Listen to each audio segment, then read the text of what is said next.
चलिए जानते हैं आज देश और दुनिया की सिलेक्टेड काम की और महत्वपूर्ण 25 बड़ी खबरों को फटाफट अंदाज में। पर अभी तक आपने इस वीडियो को लाइक नहीं किया है तो लाइक कर दें और इस चैनल को सब्सक्राइब कर दें। लोकसभा चुनाव के प्रचार का शोर थमते ही पीएम मोदी पहुंचे कन्याकुमारी भगवती देवी अम्मन मंदिर में किए दर्शन पूजन। विवेकानंद शिला पर जाकर 1 जून तक करेंगे ध्यान। 2000 पुलिसकर्मी की होगी तैनाती। चप्पे चप्पे पर नजर। पंजाब के होशियारपुर में लोकसभा चुनाव की आखिरी रैली में विपक्ष पर जमकर बरसे पीएम मोदी। कहा, कांग्रेस को भ्रष्टाचार में डबल पीएचडी करने के लिए 70 साल लग गए, परंतु आम आदमी पार्टी तो जन्म से ही भ्रष्टाचार की डिग्री लेकर पैदा हुई। साथ ही कहा, मेरा मुंह मत खुलवाओ, नहीं तो आपकी 7 पीढ़ियों की पोल खोल दूंगा। अब हेल्थ इंश्योरेंस में बीमा कंपनी को 1 घंटे में देनी होगी कैशलेस इलाज की अनुमति। साथ ही डिस्चार्ज के 3 घंटे के अंदर क्लेम सेटलमेंट करना होगा जरूरी। ईडा ने बीमा कंपनियों को जारी किया सर्कुलर। 4 जून के बाद हर महीने 8500 रुपए भेजेगी कांग्रेस। अफवाह के बाद बेंगलुरु में डाक घरों के बाहर लगी महिलाओं की लंबी लाइन। दरअसल इन महिलाओं को किसी ने कह दिया कि कांग्रेस ने अपने चुनावी मैनिफेस्टो में महिलाओं को हर महीने 8500 रुपए देने की जो घोषणा की है, वो पैसे इसी IAPBAB अकाउंट में जमा किए जाएंगे।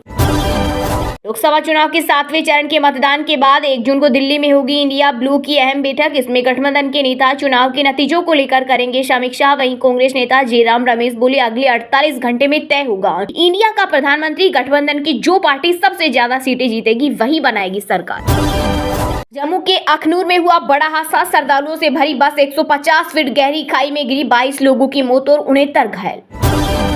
उड़ीसा में बीजेपी बीजेडी की पार्टनरशिप। बालेश्वर में बोले राहुल गांधी। कहा, मैं बीजेपी के खिलाफ लड़ता हूं तो मेरे ऊपर 24 केस करवा दिए गए। ईडी ने मुझसे घंटों तक पूछताछ की। 2 साल की जेल की सजा करवा दी गई। मेरा घर छीन लिया गया, मेरी संसद सदस्यता ले ली गई। लेकिन जब नवीन पटनायक भी बीजेपी के खिलाफ लड़ते हैं तो बीजेडी के खिलाफ कोई कार्रवाई क्यों नहीं। लोकसभा चुनाव 2024 के 7वें और आखिरी चरण के लिए थमा चुनाव प्रचार। 1 जून को 8 राज्य और केंद्र शासित प्रदेश की 57 लोकसभा सीटों पर होगी वोटिंग। पीएम मोदी, लालू प्रसाद यादव की बेटी मीसा भारती जैसे दिग्गजों पर चलेगा दाव।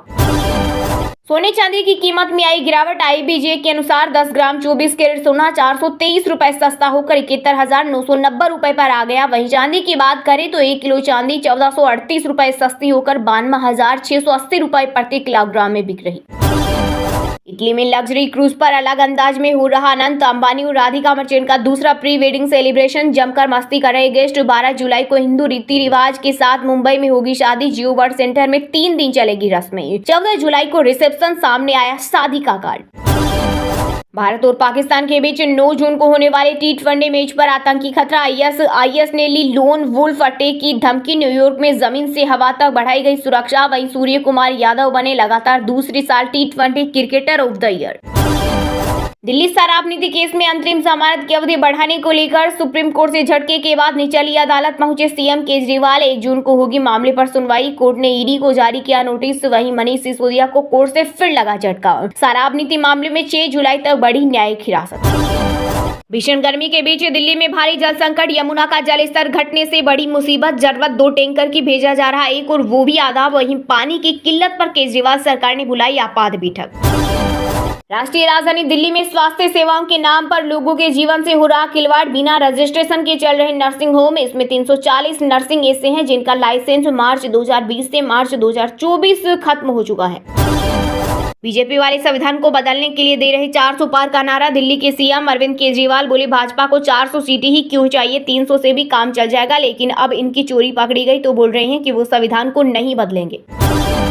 अमरनाथ तीर्थ यात्रियों की सुरक्षा के लिए त्रिनेत्र तैयार। CCTV कैमरे और ड्रोन से होगी निगरानी। इसके अलावा 30,000 जवान रहेंगे तैनात। स्पेसएक्स और टेस्ला के मालिक एलन मस्क फिर बने दुनिया के सबसे अमीर व्यक्ति। फ्रांसीसी अरबपति बर्नार्ड अर्नोल्ड को पीछे छोड़कर टॉप पर पहुंचे। इस लिस्ट में रिलायंस इंडस्ट्रीज के चेयरमैन मुकेश अंबानी 11वें नंबर।